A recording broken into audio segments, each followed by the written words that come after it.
Hey there, I'm Brad Feld, co-host of the Give First podcast, along with David Cohen.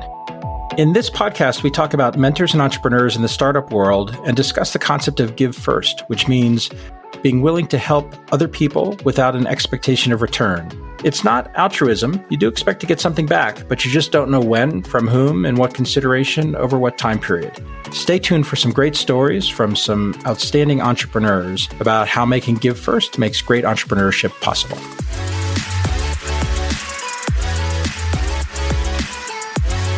And now, before we really get started, the legal stuff, spoken really quickly. The following discussion is an expression of personal opinion and does not represent the opinion of Techstars or any company we discuss. Our conversation is for informational purposes only, including any mention of securities or funds. This is not legal, business, investment, or tax advice, and is not intended for use by any investor. Certain of Techstars funds own or may own in the future securities in some of the companies discussed in this podcast. This is not in tiny little print at the bottom of the advertisement on your TV set, because it's a podcast.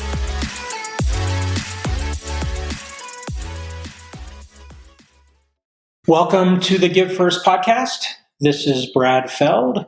I'm here today with Semil Shah, a GP at Haystack and a venture partner at Lightspeed, and a longtime friend. Hey, Semil. Hey, Brad. Good to hear your voice. Super glad to have you on the podcast today. Super glad to have you on the podcast today, not the podcast. Why don't we get started by just giving a quick, 60-second overview of who you are and what you're doing today. Sure. So I'm in the Bay Area. I run a seed fund called Haystack, which I started about 6 years ago. And I have the luxury of also being a venture partner at a large fund, Lightspeed Venture Partners. And I got into the business. I had an interest in venture, and I knew a lot of VCs because they were reading my writing while I was working at startups. And I started a small little fund because no VC firm that I knew would hire me. And that turned out to be a very auspicious coming together or origin story. And two things happened. I love doing the work of just meeting people early and helping them early. And I got really fortunate in, the time of the cycle that I was a part of. And so it turned into a career at the same time of building a family, got married and have kids. And so feel very lucky to be here. That first Haystack fund was 2013, is that right? 2013, yeah, it was $1 million. There were a lot of things about, fund mechanics and fund terms that I just didn't know existed, but I knew a lot of startups and I knew a lot of VCs at that time. So yeah. What was it like raising that first $1 million fund? Hey, I'm Semil, I'm a VC, but I need some money. How did that play? It took a while to raise $1 million. Now, if I look back on it, it's sort of humorous. But I did know, on one hand, a lot of VCs like you who knew me very well, who were willing to, pump back money into the ecosystem and do 25 or 50K. So I was very fortunate to have those relationships already. And then I knew a lot of founders who had been successful before or who wanted to also contribute to the ecosystem that way. So I think being here helped a lot. And then people knew me at least for a couple of years. So that familiarity helped it, but it still took 8 months. So a lot of your early reputation came from, I would say, a combination of writing and sort of your commentary on the startup ecosystem and everything that was going on, combined with just your sort of accessibility, at least from where I sat. What were some of the magic tricks that you used early on to sort of get known and be known throughout the different networks that you were developing? I think people on the outside may think that there was a certain magic or formula to it. I think if it was not intentional at all, even though that might be hard for people to realize, I think that there was a gift of being able to analyze and synthesize and put it into written word very quickly, like in the same way you have that gift. And I think it was at a special time when you have Quora, people were reading TechCrunch, people didn't understand what Twitter was going to turn into for all the good things and all the bad things. And so I was just taking my environment and translating that into statements that other people found value in. And I think the key was I was just very consistent, and I didn't try to pontificate. I was trying to learn in public, which is just a personality thing. And I think the consistency and the tone probably made people more comfortable with me. So it sort of slowly snowballed over a number of years. Who are some of the early people on that journey that you feel like you were learning a lot from, this sort of learn in public? You write something, you put yourself out there, and then you get some feedback either directly or indirectly. Maybe give a couple of examples of how that really moved you along the journey. Yeah, I would say that there were, in the context of doing a fund, there were 3 people in the beginning, actually 5 people in the beginning, who really spent a lot of time with me, and those people should get credit. So it was Nakul Mandan, who's also a partner now at Lightspeed. He was then at Battery. And Gautam Gupta, who was at the time at General Catalyst, started a company called NatureBox and is now at M13. They pulled me up at a moment where I was trying to compete for a real VC job, quote unquote, and I didn't get the last one, and sort of encouraged me to start a fund. So that was just a huge kind of pick up and push, if you know what I mean. And then there were 3 people who were all individual, 2 of the 3 were individual LPs in my first fund, but just would constantly pick up the phone and text me back and help me. So that was, in no particular order, Maurice Werdegar, who's the president of WTI, who's invested in a lot of small funds, Glenn Solomon, who's a managing director at GGV, and then Chris Duvos, who is now at Ahoy Capital, who was at the time at VIA Funds, VIA. And they just spend an insane amount of time with me, and I'm super grateful. A lot of what I've learned and philosophically come from those 3 people. When you think about the context of mentorship and Give First, obviously that group was really helping you out. Yeah. In some cases they were investing some money in your fund. But yeah. What do you think, knowing them really well, what do you think their individual motivations for helping you so much were? Well, I think it's a mix of, self-interest, but also just a mentality in the startup ecosystem. So there's the obvious self-interest of deal flow moves through trusted relationships and you hear about things, and obviously that's there. But I think that if I were to isolate the non-obvious thing is I think people who in the startup ecosystem who have that knowledge and that wisdom, if they see somebody coming to them whose intentions are pure and they want to learn and put in the work, and they're not motivated by something greater than just learning and helping, I think that I found that there were a lot of people willing to help. At the same time, I saw a lot of people who were, let's say, hungrier for different reasons or trying to make a certain type of investment or get a certain type of return or a certain type of salary. I think those people are met with a little more friction. There's a little bit more friction in the mentorship because people might be sort of innately turned off by that kind of motion. I think that's well said. From the outside looking in, 2019 in the Bay Area is pretty different than 2013, 2014 in the Bay Area. 2 different questions. The first is, from your frame of reference, what's changed?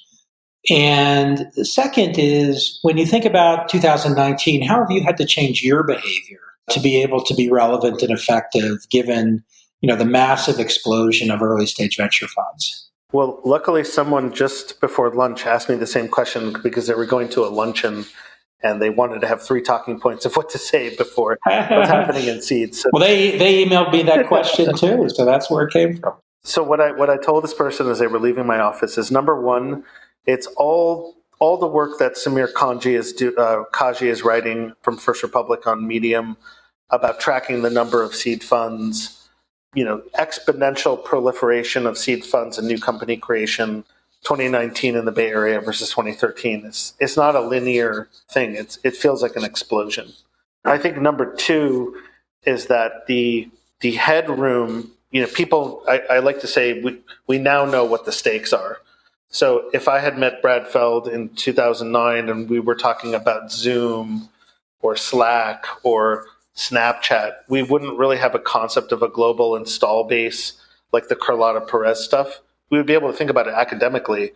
But now I think we all know what the stakes of building an Airbnb or Uber are, and the thing of the network effects. And so a lot of money around the world has moved into the Bay Area to have that option call on the economics of software, right? And then I think the third thing is that the larger funds, the larger platform funds, and in particular, think of the best performing franchise, Sequoia, I think, and I can't speak for them, but I think that they are thinking that, hey, in the rise of the seed funds and the seed rounds happening over the last couple of years where a number of angels, operators, small funds have caught more of these, an increasing share of the larger outcome companies, and then they have power in diverting the traffic. The larger funds are more willing to come down and go multi-stage and compete at seed A, B. They have multiple shots on goal with certain companies. And so it's very competitive. And so the second part of your question, what have I done to compete in that way, is one, stay ground truth to first principles about like not being influenced about who else likes something and just trusting my own intuition around a market or even just the person and their affect. Two is like as we built Haystack into a more institutional fund, we have a CFO, COO who essentially almost works full time for us. And I have a senior associate and new grad college associate who help me filter, and like we vigorously debate every investment decision as sort of like putting a devil's advocate on everything. So really been focusing on selection and staying as disciplined as possible. When you go back to that first fund that you raised in 2013, and I think you're on fund 4, fund 5 now, fund 5, right? We just closed fund 5 a few months ago and are about to open it within weeks. And that's about 50 times bigger than your first fund. It's about correct? 50 times bigger. If you could go back and tell yourself anything in 2013 about what you wish, hey, younger self, you should really do this differently, what would be on that list? It's very tactical, Brad. It would be to actually build up a facility to do SPVs, because when you have that relationship with the entrepreneur early and they're starting to take off and you have their back early, they will have your back to do SPVs, and this can be really accretive. I think 2 would have been to earlier build relationships with LPs a fund earlier. I started to build them in fund 3 and started to get like tougher feedback around fund 3. But I really should have started to do that in fund 2. But I was just sort of a dog chasing cars at that point. But those would be the 2 things. You got into when I look at the deal list that you have, you got into some pretty epic deals at this point as one of the very first investors. I mean, companies like Carta and Giphy, and maybe they call it Jiffy because they like to speak that way, or HashiCorp. How did some of those happen? Maybe tell a story or two about it. Yeah, I would say that, a lot of LPs will ask this question too. And what I found is that the source of that great deal or a good deal that's forming is pretty random. And so there's no pattern. I can tell the one story that I like to tell is around HashiCorp, because that was really just like getting hit by a bolt of lightning. This company has just incredibly strong technical and financial fundamentals going for it. And so the seed round was just a really close friend of mine. He said he has this person working on his engineering team who's a genius. He might have been 19 or 20 at the time. And he said, can you help him out? Because he wants to kind of turn his open source project into a company. And he's just trying to think about the right way to do it. And so I met him 3 times. This is before I even thought about raising a fund. And I just remember how brilliant he was in the meetings. And it wasn't like I understood the technology, but just the way he carried himself, the way he even took notes. And like I remember his graph lined notepad, and he was left-handed. And I was like, I can't believe this kid is 19 or 20. And so when he started to raise his round, I just remember saying, save a little room for me, save a little room for me. And I'm proud of that because I just had dinner with him 3 weeks ago, and we're like buddies. And I helped him a lot early because there were a lot of ups and downs in the company. But I was proud of myself for, like, without knowing much about technology at that time, understanding that he was special in some way. And so, credit to my friend Courtney who introduced him to me. And Courtney and I were the only 2 small investors in the round. You're now one of the OGs from the beginning of the Cambrian explosion of early stage or seed and pre-seed funds. Yeah. Now that there's, I don't know what number you were, but maybe it was, 25 funds around the time that you had started yours that were all sort of in this 2012, 2013, 2014 timeframe. And I think it's 2014 when things really started to take off. Today, there's 1,000 or plus just in the US of the seed and pre-seed funds. What do you do to help some of the new people that are starting funds today. How do you think about that? Do you view them as competition? Do you view them as good for the ecosystem, part of the network that you're building? Just some thoughts on that. Yeah, so I do think from Samir's research, I think when he meant 1,000 funds in market, that's across venture stages. So I don't know if there are that many pre-seed and seed funds. The problem is most of those funds are doing pre-seed and seed. The way I think about it is kind of like how I've been using Twitter and how you and I got to know each other, is if I feel like Glenn and Chris and Maurice felt with me, if I feel like people are coming to me with good intentions, they want to put in the work, they're learning, and they're willing to not complain about how difficult it is, and I can share with them something I'm learning in real time, I get a lot of joy out of that. And so I have 2 to 4 people like that come by my office every week. The other thing I'm doing, and I haven't published this yet, but it's more of an evergreen thing, I'm writing a huge kind of pamphlet just on what I've learned around fund management and curating sources, so that, how many times, Brad, have people come to you and said, Brad, can you teach me portfolio construction, right? It's just a kind of difficult topic for someone who's not native to this to learn, and I found it to be one of the most challenging ones. So at some point, we're going to publish this and do some education around it.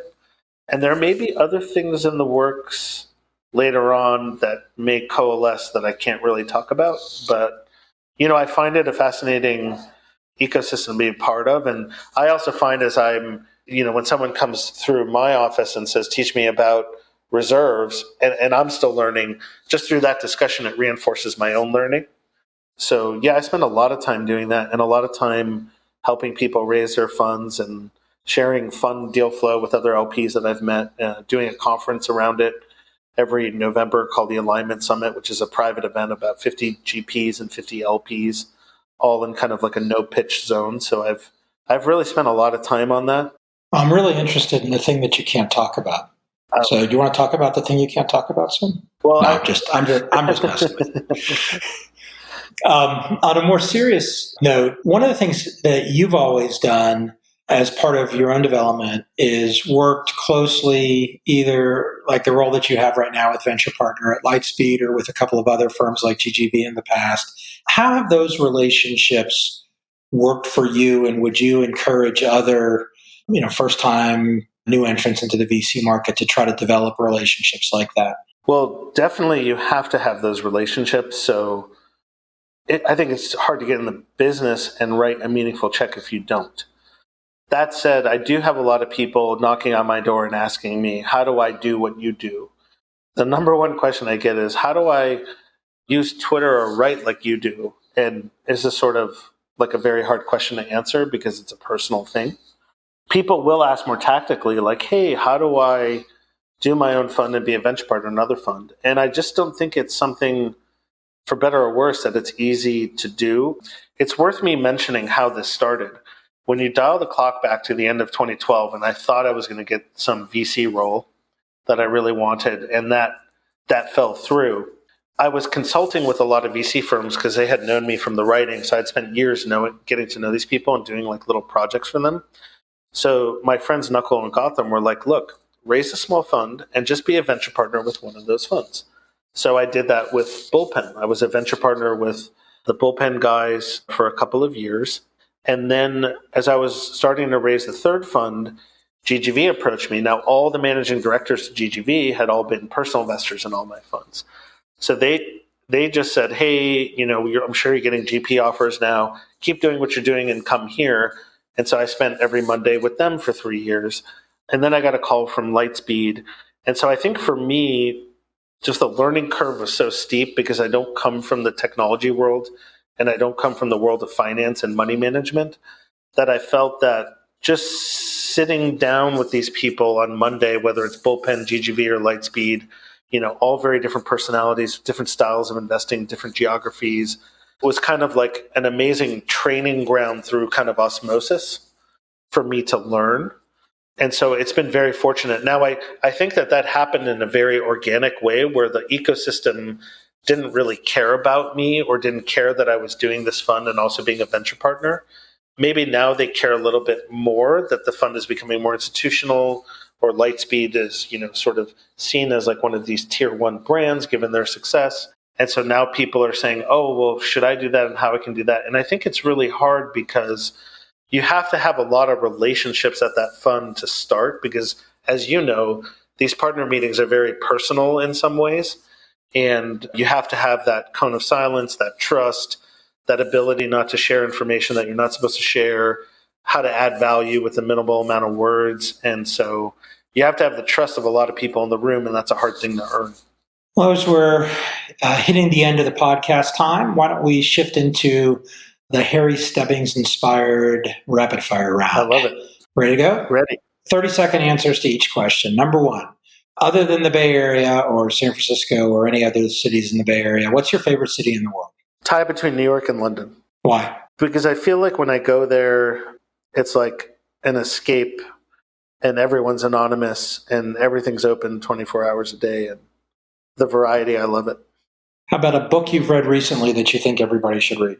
This is, I'm embarrassed to say I have not read a book in a long time, but the last book I bought, and I was not gifted this, was Jerry's Reboot book. And I'm taking the kids to the lake next week, and that's the one book I'm taking with me. Enjoy. My favorite books of 2019 from Jerry Kalana. And I'm gonna dog ear it, like you said, and then pass it on to somebody. Perfect. How about charity or nonprofit that you'd urge people to get involved with and why? As a family, we just typically donate to the SPCA. I'm just a woof. Yeah. Woof. Like you, I'm just a huge animal person. We don't have dogs yet. My wife is saying till the kids can clean up after them, we're not going to have them. But I kind of like dogs more than a lot of people. Back at you, brother. If you could have dinner with anyone on the planet, dead or alive, who would it be? Ooh, I think it would be Led Zeppelin. Only because I'm a huge music nerd, and I feel like they were at a time, and when I was listening to them, just to hear them talk about like how certain songs came together. There's a great YouTube clip of Jimmy Page teaching a bunch of people how he built the initial chords of Kashmir. And so I just kind of love that stuff. Semil, thanks for the time today. It's awesome having you on the Give First podcast. Thank you so much, Brad, for making the time. Thanks for listening to the show today. We'd love to hear your feedback, ideas, or any person that you'd love to hear from on Give First. Please also leave us a rating and review and reach out to us at podcasts@techstars.com, where you can reach me on Twitter @bfeld. See you next time, and don't forget to always give first.